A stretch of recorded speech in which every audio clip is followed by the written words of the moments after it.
Hello. Hey everyone. It's Jen Fishburne. Welcome back to my show, Preterism Changes Everything. Hope you guys had a great weekend and are going to stay warm out there in this frigid weather. So I'm not going to complain. It's only going to be 22 degrees here in San Antonio tonight. I'm making this on Sunday night. I'm sure the rest of you are far, far, far colder. But stay warm out there, all right? And be safe. So last week we looked at Adam and Eve in the garden, the tree of the knowledge of good and evil, the curse, and the death of Adam. And I took a little bit of flack on the death of Adam. I knew I would. That's okay. We're going to come back to that in a little bit. I wanted to interject something else here, something for us to consider. Now, some people are not going to like this. I know this right off the bat. And that's okay. You don't have to listen to this part if you don't want to. But I wanted to just introduce something that was a very big part of Israel's culture, their history, their society, what they, the things, the way that they thought. And I think it's important for us as we are studying these things that we try to think according to their mindset. So, we're going to take a look today at some apocryphal books, the forgotten books of Adam and Eve, and I know I always say that wrong, and when I get to it here, I'll correct what it is.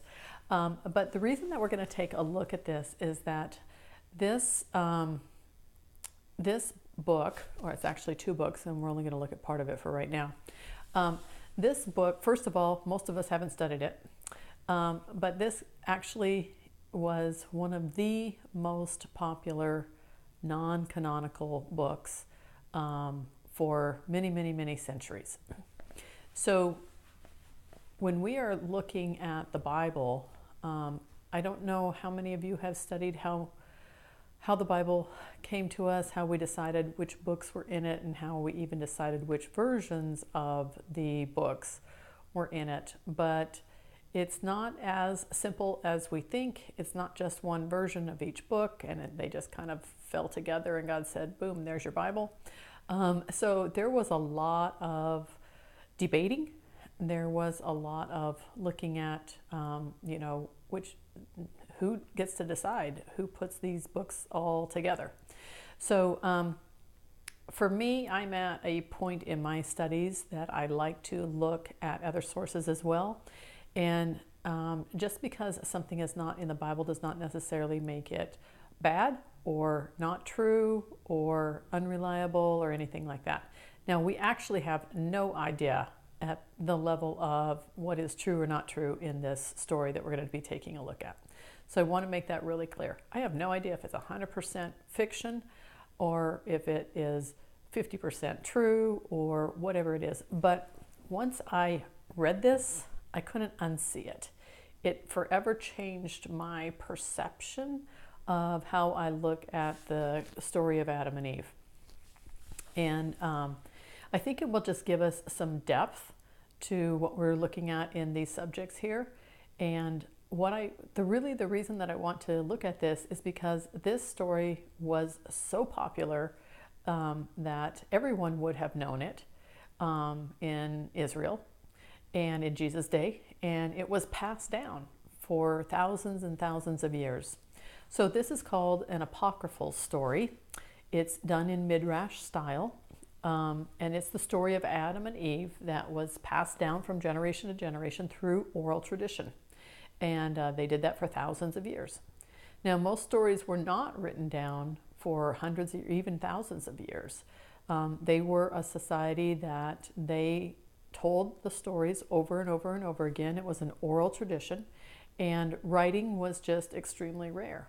So at some point, someone who was trained in writing would write down one or more of these stories, or many of these stories. And we have some of these stories we have preserved. And so it's good to kind of pay attention to those, right?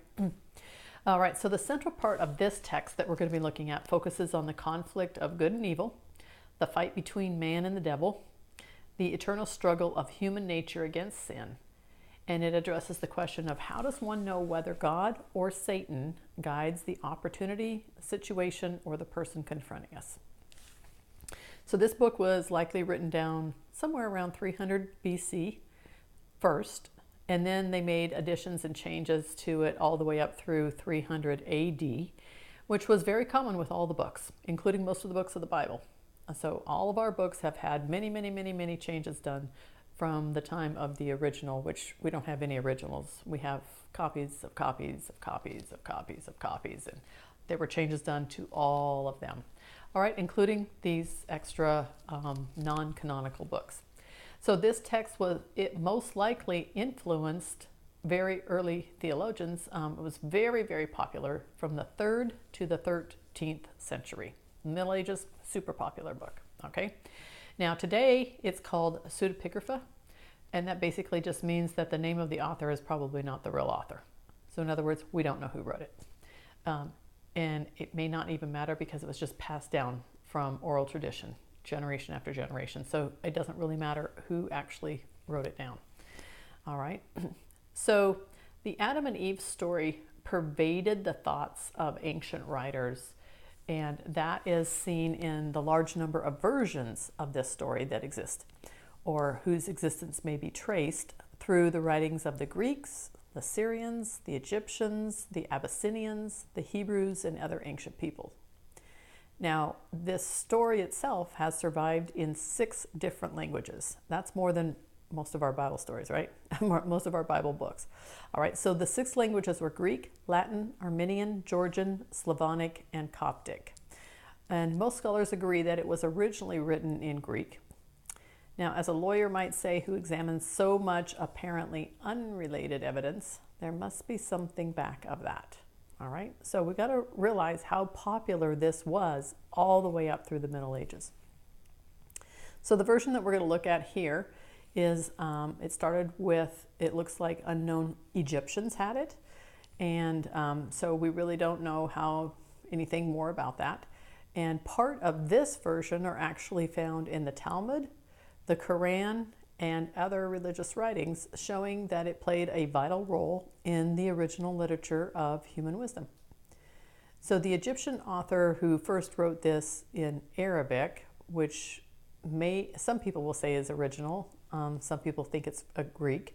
Anyway, it was translated then into Ethiopic at some point. And then the English version that we're going to be reading from here today is taken from Dr. Milan, S.C. Milan, and he was the vicar of Broad Windsor who worked with the Ethiopic edition.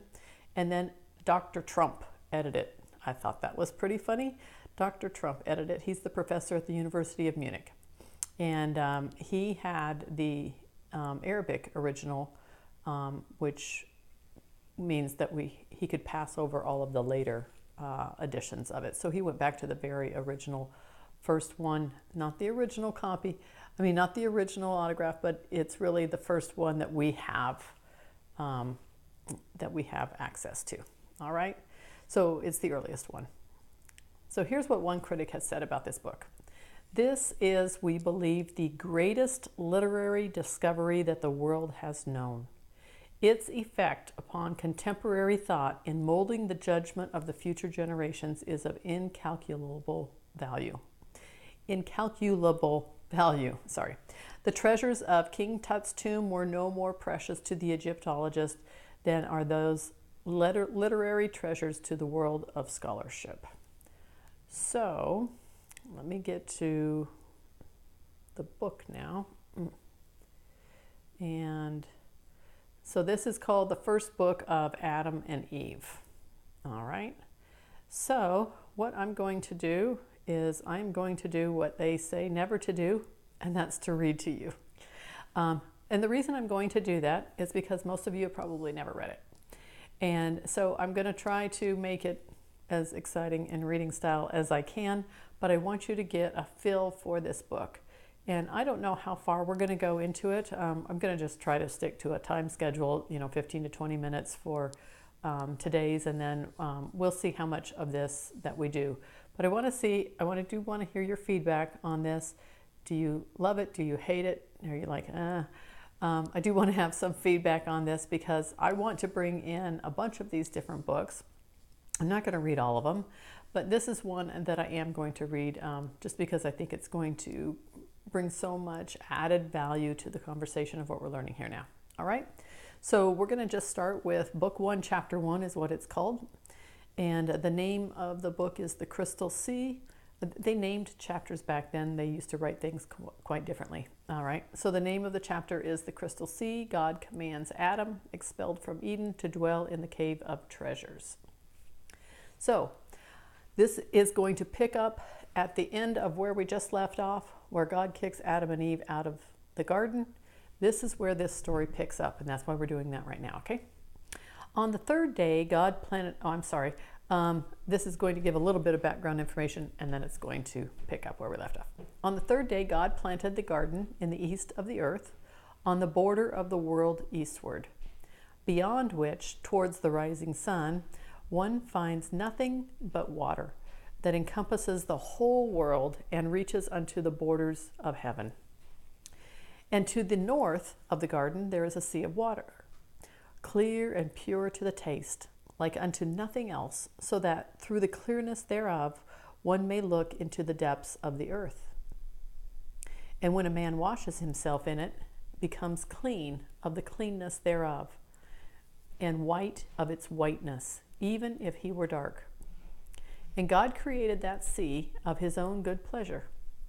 For he knew that would come of the man he should make, so that after he had left the garden, on account of his transgression, men should be born in the earth, from among whom righteous ones should die, whose souls God would raise at the last day, when they should return to their flesh, should bathe in the water of that sea, and all of them repent of their sins. But when God made Adam to go out of the garden, he did not place him on the border of it northward, lest he should draw near to the sea of water. And he and Eve washed themselves in it, be cleansed from their sins, forget the transgression they had committed, and be no longer reminded of it in the thought of their punishment. Then again, as to the southern side of the garden, God was not pleased to let Adam dwell there, because when the wind blew from the north, it would bring him on that southern side the delicious smell of the trees of the garden. Wherefore God did not put Adam there, lest he should smell the sweet smell of those trees, forget his transgression, and find consolation for what he had done, take delight in the smell of the trees, and not be cleansed from his transgression.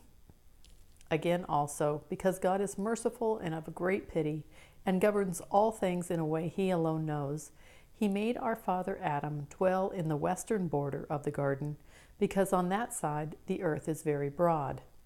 And God commanded him to dwell there in a cave in a rock, the cave of treasures below the garden.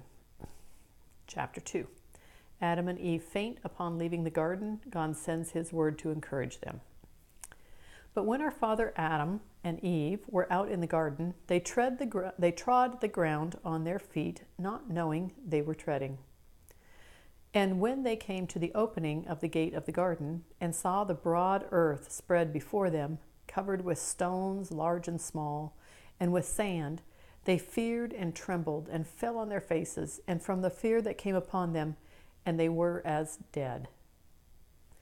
Because, whereas they had hitherto been in the garden land, beautifully planned with all manner of trees, they now saw themselves in a strange land, which they knew not, and had never seen. And because at that time they were filled with the grace of a bright nature, and they had not hearts turned toward earthly things, therefore had God pity on them. And when he saw them fallen before the gate of the garden, he sent his word unto Father Adam and Eve, and raised them from their fallen state. Chapter 3. Concerning the promise of the great 5 days and a half. God said to Adam, I have ordained on this earth days and years, and thou and thy seed shall dwell and walk in it, until the days and years are fulfilled, when I shall send the word that created thee, and against which thou hast transgressed, the word that made thee come out of the garden, and that raised thee when thou wast fallen. yea, the word that will again save thee, when the 5 days and a half are fulfilled. But when Adam heard these words from God, and of the great 5 days and a half, he did not understand the meaning of them. For Adam was thinking that there would be but 5 days and a half for him to the end of the world. And Adam wept and prayed God to explain it to him. Then God, in his mercy for Adam, who was made after his own image and similitude, explained to him that these were 5,500 years, and how one would then come and save him and his seed. But God had before that made this covenant with our father Adam in the same terms, ere he came out of the garden, where he was by the tree whereof Eve took the fruit and gave it to him to eat. This is interesting. God made a covenant with our father Adam. We don't see that in the Bible, but I am going to say for all of those covenant people who say God had a covenant with Adam, at least we do see one here, right? I'll be the first one to say that. All right, now, I don't know a whole lot more about that, but that's what we see. All right, inasmuch as when our father Adam came out of the garden, he passed by that tree and saw how God had then changed the appearance of it into another form, and how it withered. You're going to see so many connections here with other passages of Scripture. And I'm not going to make all those connections for you. I think you're probably smart enough to figure out most of them yourselves. Because we don't know how true this is, I don't think it's necessary for me to make a big deal out of all of those connections. But light bulbs should be going off with you on a pretty regular basis with reading this, okay? Okay, and as Adam went to it, the withered tree, he feared, trembled, and fell down. But God in his mercy lifted him up and then made this covenant with him.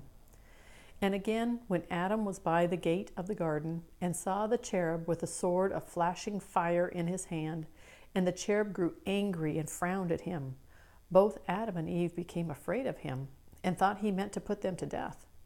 So they fell on their faces and trembled with fear.